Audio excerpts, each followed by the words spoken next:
At home with a lifetime of stories and songs, people we've met and the places we've gone. Along the way found where and how we belong.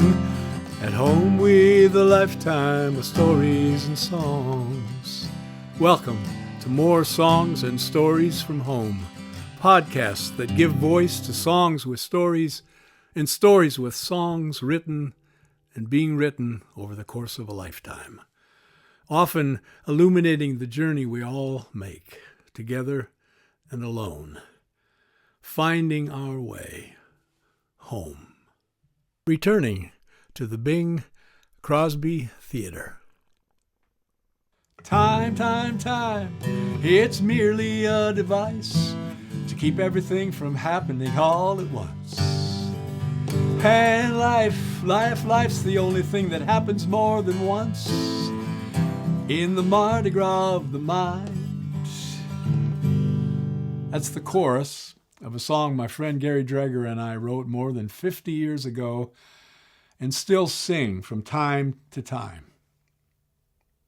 Speaking of time, Søren Kierkegaard tells us that life can only be understood backwards, but it must be lived forwards. A good reason, I believe, to return to places that hold significant times in our lives. And if we're lucky, be there with people who are connected to those moments. In 2022, the Brothers Four did a couple of shows with the Kingston Trio. One in Seattle and the other in Spokane. The one in Spokane at the Bing Crosby Theater, where the Brothers Four had performed 25 years earlier. That performance made more special because it was the only time I was ever the opening act, as well as one of the headliners. McCoy joining me for a few songs during that first set. An event, an experience significant at the time. It was a homecoming concert and a way for me to celebrate my 50th birthday. A chance to introduce in that first part of the show new songs I continue to sing to this day. One of them, One Love and Two Lives, written for my parents and performed for the first time that night with them looking on. In fact, the show was my mom's idea. She became the promoter for what became a sold-out concert.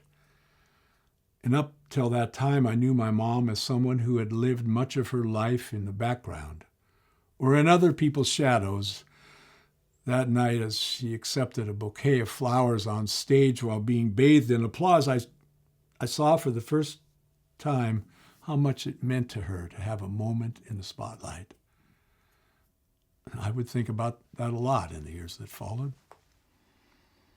I became aware of something else that night. After the show, my dad said in a sort of offhanded way that he no longer needed to explain to his friends what his son did for a living. And I know he was intending to say something positive, and yet on some level it was hard but important to hear. The concert was on Saturday of Easter weekend.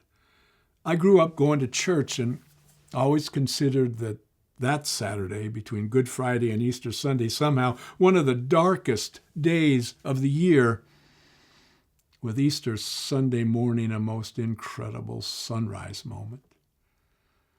Sometime during that concert, it struck me that here we were on that Saturday between those days in the midst of a huge celebration.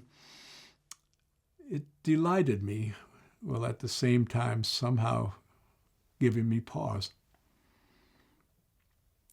It was also a significant weekend to share with McCoy and his wife, Connie. While McCoy had known the guys in the Brothers Four for a long time, this was Connie's first time to meet them. A little over a year earlier, McCoy had faced a dark night and found his way into the light, and in the process had become a Christian. And that weekend was a chance for my mom, who's known McCoy since he was 18, to tell him how happy she was for him. It was also a chance for my mom and Connie to get to know each other and to find out all they had in common. The start of a wonderful friendship. And while Pat and I don't often attend church, to go on Easter Sunday with my folks and the McCoys, and to see my mom surrounded by a sea of folks telling her what a good time they had the night before, well, it was unforgettable. And at the same time, the weekend was not without turmoil. A friend of mine came from the East Coast to be at the concert. He had an alcoholic seizure the night before the show. I remember my mom making a point of saying we needed to somehow put our arms around him, which we did. It was a lesson in the power of alcohol, especially as a masking agent. What can happen when the mask is torn off? Or not. My friend continued to deny he had a problem and died a couple of years later. Well, another friend who took his last drink that weekend went another direction, and in 2022 we were there as he celebrated 25 years of sobriety, embraced by the love of his family and friends. Our time in Spokane that weekend ended with my folks hosting an Easter Sunday brunch. As Pat and I were getting ready to leave, we told my folks we'd be seeing them soon, hosting them on a Brothers Four cruise to Alaska, scheduled for the 1st of June. We didn't say it in these exact words, but that Sunday what we could have said was, we'll see you 10 weeks from tomorrow. A tomorrow that never came. A little over 7 weeks later, the phone rang. My dad's serious heart attack, hospital. When Pat and I got married in 1995, we half-jokingly said that someday, some far-away day, I would wear the suit I got married in at funerals. We put the suit in the car for the drive to Spokane. My dad lived 2 more weeks. He died on May 28th. That fortnight, Pat, my mom, and I forming an even more special bond. On May 29th, my mom turned 75. After a somber celebration, I flew back to Seattle. Everyone, meaning the other guys in the Brothers Four, as well as the sponsors for the Alaska cruise, knew that I would not be part of the cruise if my dad was still fighting for his life. On May 30th, I used the logic people sometimes do in those situations. I told myself my dad would want me to keep my commitments, so I told everyone that Pat and I would be on the cruise, that instead of my parents, we would be joined by her daughters, and that at the end of that day, we flew back to Spokane along with Jody and Lindsay. May 31st was my dad's memorial. McCoy flew in and sat with us in the family section. I sang One Love and Two Lives, so different from 9 weeks earlier. At the memorial, the minister read from my dad's writings. And our family secret, our relationship with mental illness, was unexpectedly made public. My dad's last gift. June 1st, Lindsay, Jody, Pat, and I leave Spokane for Vancouver, British Columbia. On June 2nd, the 4 of us board a cruise ship for Alaska. There's a Peanuts cartoon where Lucy asks Charlie Brown whether he likes to sit in the front of a ship and think about the future or sit at the back of the ship and ponder all that has been. Charlie Brown gives her one of those looks before telling her he has enough trouble trying to open up his deck chair. That week I was having trouble with more than deck chairs and wondering where to sit.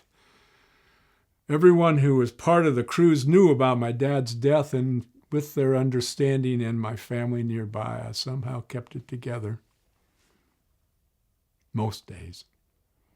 Some days in the front of the ship, some days in the back of the ship, often wearing a sweater I'd given to my dad for his birthday a few years earlier. When we got back from the cruise, I decided I was going to think about my dad every day for a year. A year filled with mourning as well as some celebrating, mourning all that was gone, celebrating all that had been and what still remained. It was interesting, by the end of that year, I thought of my dad, not the age he was when he died, but any age I wanted him to be on that particular day. At the end of that year, I had created a musical memoir containing a number of songs about the spring of 1997, a season that began the week of that concert in Spokane. I performed that musical memoir, A Season of the Heart, in my mom's living room on the anniversary of my dad's death. The next day celebrated my mom's birthday. The next week performed a Season of the Heart 4 different days at the Richard Hugo House on Capitol Hill in Seattle. And then I did what I knew my dad would want me to do. I began to move on.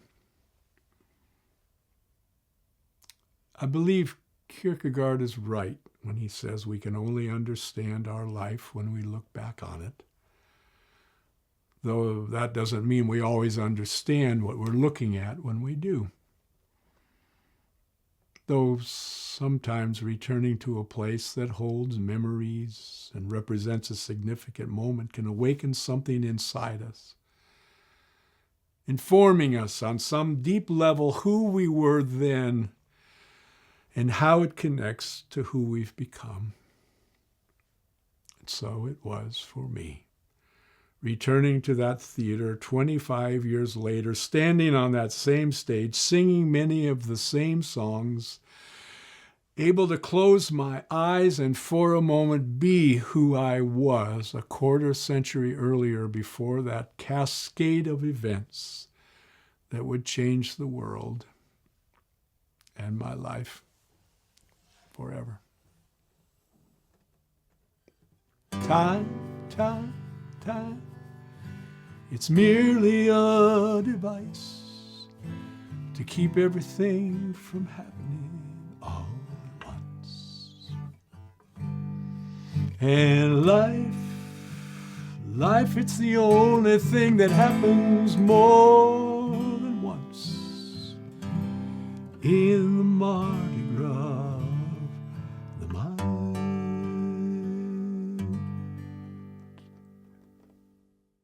Thank you for watching or listening to more songs and stories from home. Come back next time for Back to the Big Room, Part 1, knowing you're welcome here at home with a lifetime of stories and songs.